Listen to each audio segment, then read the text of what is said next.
வணக்கம் நண்பர்களே. அடுத்த தேர்தல்ல 200 சீட்டு அப்படின்னு ஸ்டாலின் சொல்றாரு.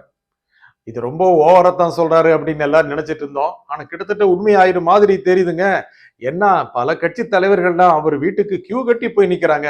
நம்ம ஓபிஎஸ் பண்ண மேட்டரை பாத்தீங்கல்ல, நீங்க பார்க்காம இருக்க போறீங்க.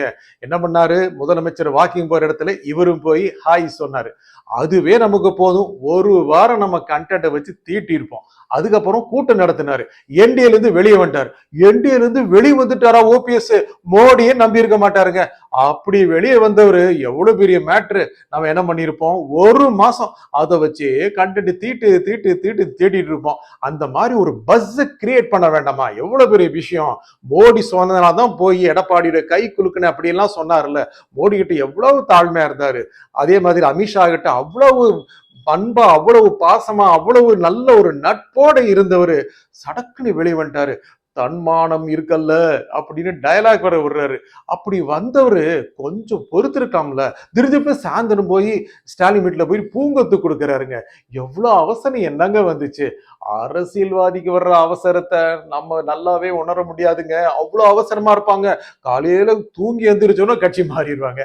அப்படி இருக்கிற ஓபிஎஸ்க்கு அப்படின்னு அவசரம் வரும். அடுத்த தேர்தலில் தான் யாருன்னு நிரூபிக்கணும் அப்படின்னு நினைச்சிருப்பாரு. யாரு நிரூபிக்க போறாரு? ஒரு முதலமைச்சரா இருந்தவருங்க, எவ்வளவு பெரிய ஒரு தலைவரா இருந்தவர், எவ்வளவு பெரிய ஃபாலோவிங் இருந்தவர். 2017 காம்ப்ரமைஸ் பண்ணாரு, போய் துணை முதலமைச்சரா போனாரு. சரி, கட்சிக்காக போனாரு அப்படின்னு நினைச்சோம். அப்படியே இறங்கி இறங்கி இறங்கி வந்து திரும்பி பார்த்தார் அப்படின்னா எங்கேயோ இருக்க அவர் இருந்த இடம். இப்போ போய் என்ன கேட்டிருப்பாரு? அவருக்கு ஒரு போஸ்டா? No no no. அவர் 2 பசங்க இருக்காங்க, நல்லா தெரியும். அவங்களுக்கு ஒரு எம்எல்ஏ பதவி கிடைக்கணும். அதான் அவருடைய சின்ன ஆசையா இருக்கும். அப்ப கூட இருக்கவங்க என்ன பண்ணுவாங்க? ஏற்கனவே 3 எம்எல்ஏ இருக்காங்க, இன்னும் நிறைய பேர் இருக்காங்க, நிர்வாகிகள்லாம். அவங்கெல்லாம் போற வயல போட்டோம் அப்படிலாம் நினைக்க மாட்டாரு. முயற்சி பண்ணுவாரு. ஆனா முதல்ல நலன் யாருக்குன்னா நம்ம அவரோட பசங்களுக்கு தான். அடுத்த தேர்தலில் எம்எல்ஏ ஆயிடுவாங்க, மினிஸ்டர் ஆகணும், இப்படி எல்லாம் ரொம்ப ஆசையா தான் இருப்பார் ஓபிஎஸ். ஸ்டாலின் அவ்வளவு சீக்கிரம் முடிவு பண்ணுவாரா? இல்ல. சரி, ஓபிஎஸ் போறான்னு பார்த்தா உடனே பிரேமலதா போயிட்டாங்க. அவங்களும் அதே போய் உடல் நலத்தை விசாரிக்க வந்தேன், நம்ம கூட்டணி பற்றி ஜனவரியில் முடிவு பண்ணுவோம், இப்படி எல்லாம் டயலாக் விடுறாங்க. அதுக்காக போவாங்க. அடுத்த தேர்தலில் போட்டிட்டாங்கன்னா திமுக அணியில எப்படி ஒரு 3-4 எம்எல்ஏ ஜெயிக்கலாம். அதுக்கப்புறம் எப்படியாவது சுதீஷுக்கு ஒரு ராஜ்யசபா சீட்டு கிடைச்சிடாதான் ஆசையில இருக்காங்கல்ல, அதுவும் கிடைச்சிரும் அப்படின்னு ரொம்ப ரொம்ப ரொம்ப பேராசையில் இருக்காங்க. சரி, அவங்களும் வந்துருவாங்க மாதிரி தான் தெரியுது. எவ்வளவு பேர் வந்தா திமுக அணி தாங்குமாங்க? ஏற்கனவே ஹவுஸ்ஃபுல் அப்படின்னு ஸ்டாலின் சொல்லிட்டாரு. இனி யாரும் வர முடியாதுன்னு சொன்னவர் அப்புறம் கொஞ்ச நாள் முன்னால பல கட்சிகள் வந்து சேரும் அப்படின்னு சொன்னாரு.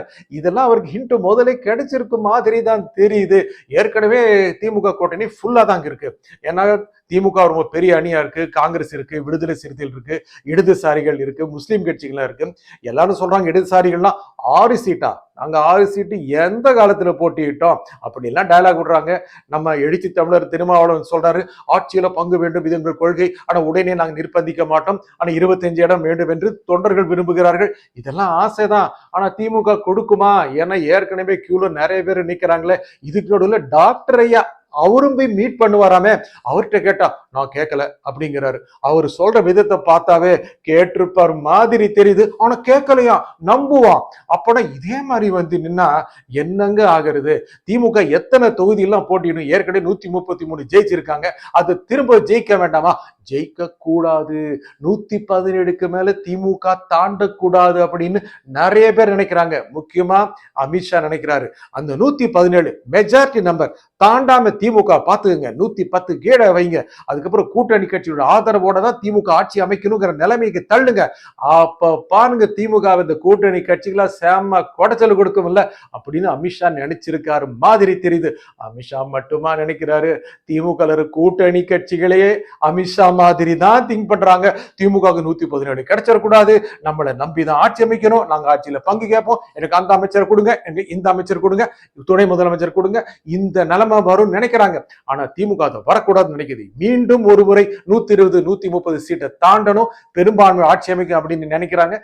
ஸ்டாலின் நினைக்கிறாரு, உதயநிதி நினைக்கிறாரு, சபரீசனும் நினைக்கிறாரு, இன்னும் பல பேர் நினைக்கிறாங்க. இந்த மாதிரி நிலைமை இருக்கும்போது கடந்த முறை கிடைக்கிற இடம் தான், கிடைச்ச இடம் தான் கூட்டணி கட்சிகளுக்கு கிடைக்குமா? மாதிரி தான் தெரியுது. ஏன்னா கியூல நிக்கிறாங்களே, ஓபிஎஸ் வந்து நின்ட்டாரு, பிரேமலதா வந்து நிக்கிறாங்க.